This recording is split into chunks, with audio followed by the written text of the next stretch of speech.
नमस्कार दोस्तों, honest critic में आपका स्वागत है। इस वीडियो में दोस्तों हम सबका जो फेवरेट टॉपिक है, जो हॉट टॉपिक है, उस पर डिस्कशन करेंगे। यानी कि ऑन पैसिव से हम कितना कमा सकते हैं, ऑन पैसिव हमें कितना कमा के देगी। ठीक है, लेकिन हम इसको ओनली जो पहले 1 साल में कितनी कमाई हो सकती है लॉन्च के बाद, उसी पर डिस्कशन करेंगे। क्योंकि 2 साल, तीसरे साल, चौथे साल ये बहुत बड़ी प्लानिंग हो जाएगी, वो ख्याली पुलाव हो जाएगा। तो हम एनालिसिस और डिस्कशन ओनली पहले 1 साल के लिए करेंगे। ठीक है, तो आइए शुरू करते हैं। पहले जानने की कोशिश करते हैं कि ऑन पैसिव का क्या कहना है, यानी ऐश क्या कहते हैं। उन्होंने कभी भी एग्जैक्ट फिगर नहीं दिया है। उनका हमेशा कहना है कि बहुत ज़्यादा कमा सकते हो। लेकिन कुछ टॉप लीडर्स हैं जैसे बिल एंड माइकल विलियम्स, उन्होंने कैलकुलेशन दिया हुआ है और उसी कैलकुलेशन को हमारे सारे यूट्यूबर्स ने हर जगह फैलाया हुआ है। तो उसी को मान के चलते हैं। यानी आपके पास अगर ज़ीरो टीम भी होती है तो पहले साल में आप $6,000 कमाओगे, जो कि 4.5 लाख का फिगर होता है। तो ये अच्छा खासा अमाउंट है। तो हम जानने की कोशिश करेंगे क्या सच में $6,000 कमाया जा सकता है। अगर हाँ तो कैसे, अगर नहीं तो क्यों नहीं। जैसे कि सबको पता है कि ऑन पैसिव एक आईटी कंपनी है, राइट, जिनका टक्कर Facebook, Google, YouTube, Microsoft, zoom ऐसी कंपनियों से रहेगी। तो इसलिए हमें ये जानना ज़रूरी है कि जो ऑन पैसिव का कंपटीटर है, यानी Facebook, Google, YouTube, Microsoft, zoom, ये कैसे कमाते हैं। तो इसका आइडिया बहुत सारे लोगों को ऑलरेडी है।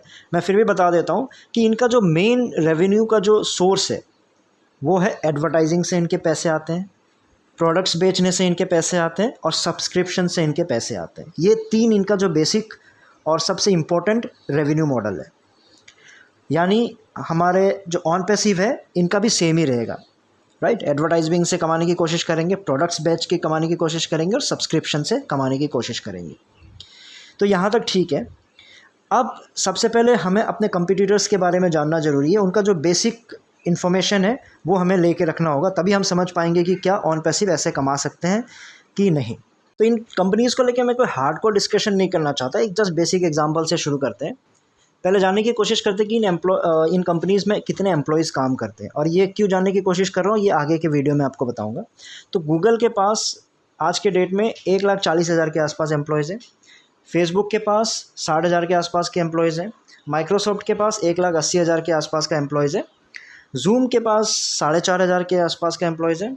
और ऑन पैसिव के पास आई एम नॉट श्योर, चलो एज्यूम करके चलते हैं कि 3,000 एम्प्लॉयज़ हैं। अब मैं बताता हूँ कि आपको मैंने एम्प्लॉयज़ का एग्जांपल क्यों लिया। क्योंकि देखिए, ऑन पैसिव एक आईटी कंपनी है, यानी प्रोडक्ट सेल्स करेंगे, एडवर्टाइजिंग के थ्रू कमाने की कोशिश करेंगे, सब्सक्रिप्शन सेल करेंगे, इन्हीं से कमाई होगी, राइट। तो अब मान लेते हैं कि ऑन पैसिव के जितने प्रोडक्ट्स हैं और जो भी सब्सक्रिप्शन है सब तगड़े हैं, ठीक है, एक से एक, नंबर 1। लेकिन जब भी आप कोई भी प्रोडक्ट खरीदने जाते हो तो आप प्रोडक्ट खरीदने के साथ ये पूछते हो, स्पेशली जो आईटी प्रोडक्ट्स होते हैं, कि इसका सर्विस कैसा है और सपोर्ट कैसा मिलेगा। क्योंकि आईटी प्रोडक्ट्स बिना सर्विस और सपोर्ट के नहीं चल सकते। और सर्विस एंड सपोर्ट कौन देता है? एम्प्लॉयज़ देते हैं। यानी जितने भी आईटी कंपनीज़ होते हैं उनका जो सपोर्ट सिस्टम है, यानी एम्प्लॉयज़ का जो सपोर्ट सिस्टम है, बहुत ही तगड़ा होना चाहिए। यानी आज के डेट में मैं बोलूँ तो ऑन पैसिव का जो सपोर्ट सिस्टम है बहुत ही ज़्यादा कमज़ोर है। क्योंकि जूम जैसा एक प्रोडक्ट, ओ कनेक्ट कोई अगर वो संभालना चाहे तो उसके लिए भी उतने एनफ एम्प्लॉयज़ हमारे पास है नहीं। हमारे पास कम से कम कितने प्रोडक्ट्स हैं? 50 के आसपास के प्रोडक्ट्स हैं। 15 से तो लॉन्च करेंगे। तो हमारे जो स्टाफ है कितना ज़्यादा होना चाहिए।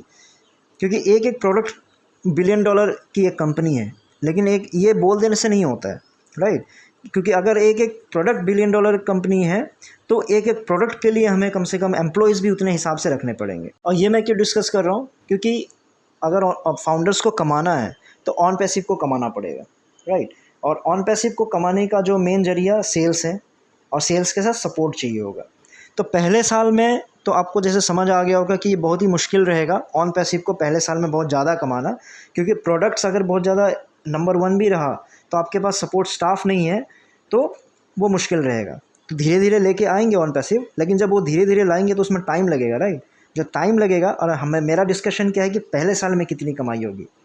तो पहले साल में कमाई इसलिए मुश्किल हो जाती है क्योंकि अगर वो धीरे धीरे स्टाफ्स लाने भी शुरू करते हैं तो उसमें भी कम से कम 1 साल के आसपास लग जाएगा इतने सारे एम्प्लॉयज़ को रिक्रूट करने के लिए और उनको सही ढंग से डिप्लॉय करने के लिए। इसका मतलब ये हो गया कि जो मेन जो सोर्स है इनकम का ऑन पैसिव का, उससे तो फाउंडर्स को पहले साल में तो कमाई ना के बराबर होने वाली है, क्योंकि उस समय कंपनी ग्रो कर रही होगी। और जब कंपनी ग्रो कर रही होती है तो उसमें ऑपरेशनल खर्चे ही इतने होते हैं कि उसमें प्रॉफिट काउंट करना बहुत ज़्यादा मुश्किल हो जाता है। अगर प्रॉफिट काउंट कर होगा तब जाके हम फाउंडर्स को बटेंगे। और प्रॉफिट कम क्यों होगा, मैंने आपको बता ही दिया है कि क्लाइंट्स आ जाएंगे, बहुत सारे क्लाइंट्स जुड़ जाएंगे, ऐसे बोलने से नहीं होता है। मैं अगर कोई भी आप प्रोडक्ट खरीदते हो, कोई भी सर्विस लेते हो ना, तो सबसे पहले आप कम से कम 4-5 तो कोटेशंस ही मंगवाते रहते हो। उन कोटेशंस को स्टडी करते हो कि ये कोटेशन कैसा, ये कोटेशन कैसा, ये कोटेशन कैसा है। तो इतने सारे कंपनीज़ में ऑन पैसिव एक कोटेशन होगा, तो जो कंपनीज़ है उसमें डिसाइड करेंगे इसको लेना चाहिए नहीं चाहिए।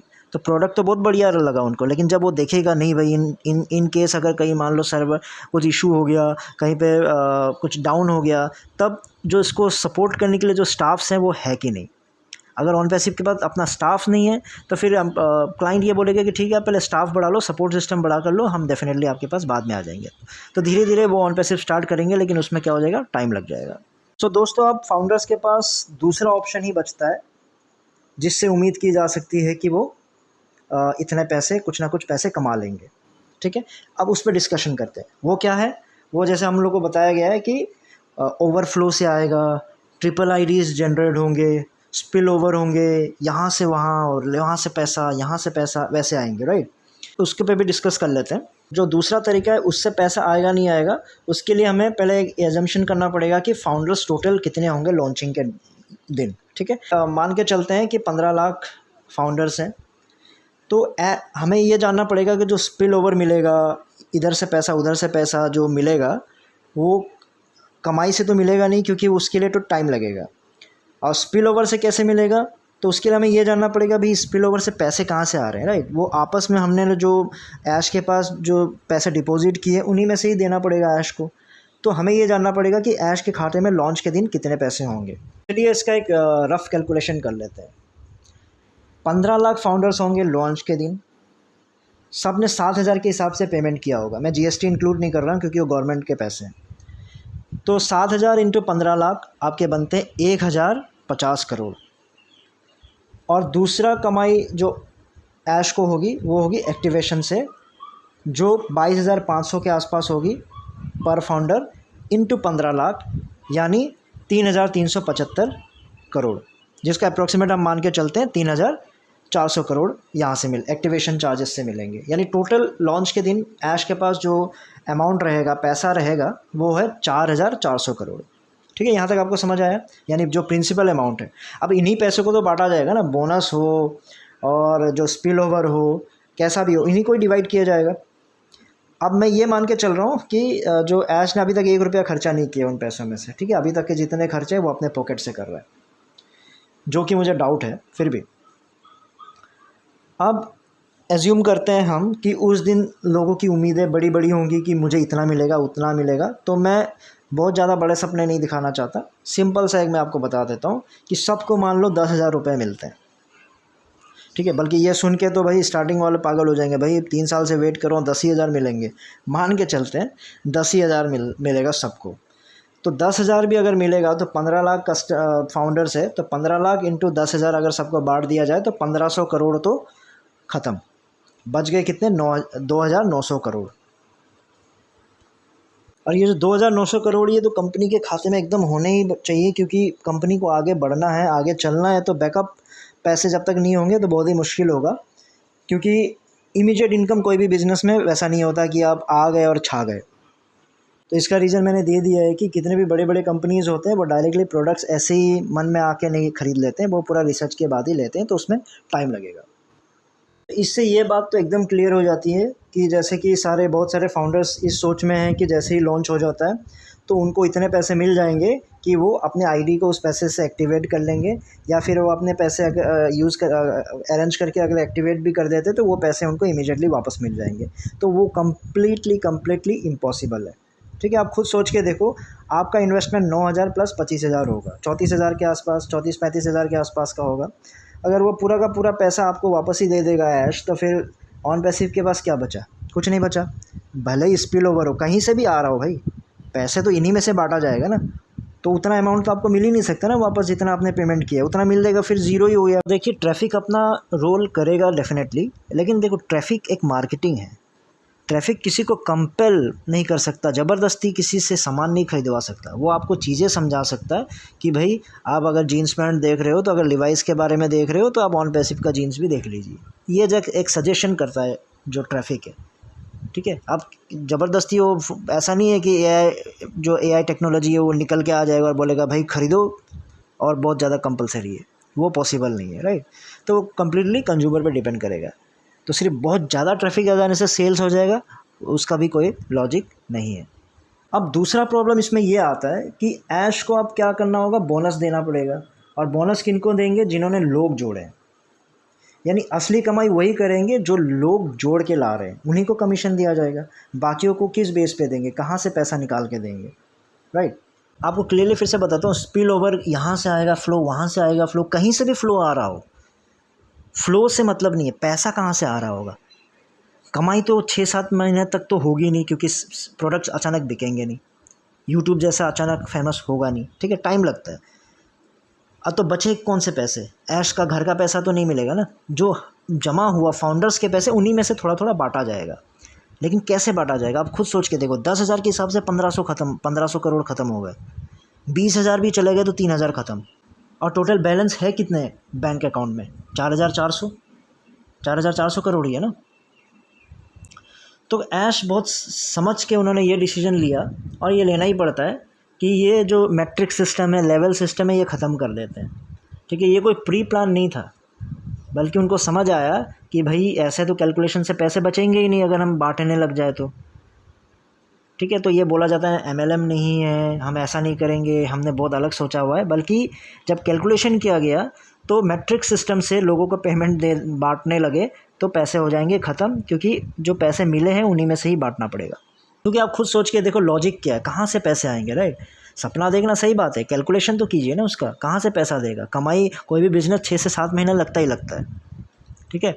और स्टार्टिंग के जो पैसे हमसे जो दिए गए हैं, तो वो पैसे कंपनी अगर सब यूज़ कर देंगे तो बचा क्या, कंपनी को चलाएंगे कैसे, ऑपरेशनल खर्चा कहाँ से निकलेगा। तो दूसरा जो स्ट्रक्चर है जिससे फाउंडर्स कमाने की जो प्लान कर रहे थे, उससे भी पैसा नहीं आने वाला। यानी पैसा बस थोड़ा बहुत मिलेगा उन्हीं को एज अ बोनस, जिन्होंने लोग जोड़े हैं, जिन्होंने एमएलएम का काम किया, नेटवर्किंग का काम किया, उनको प्रॉफिट मिलेगा।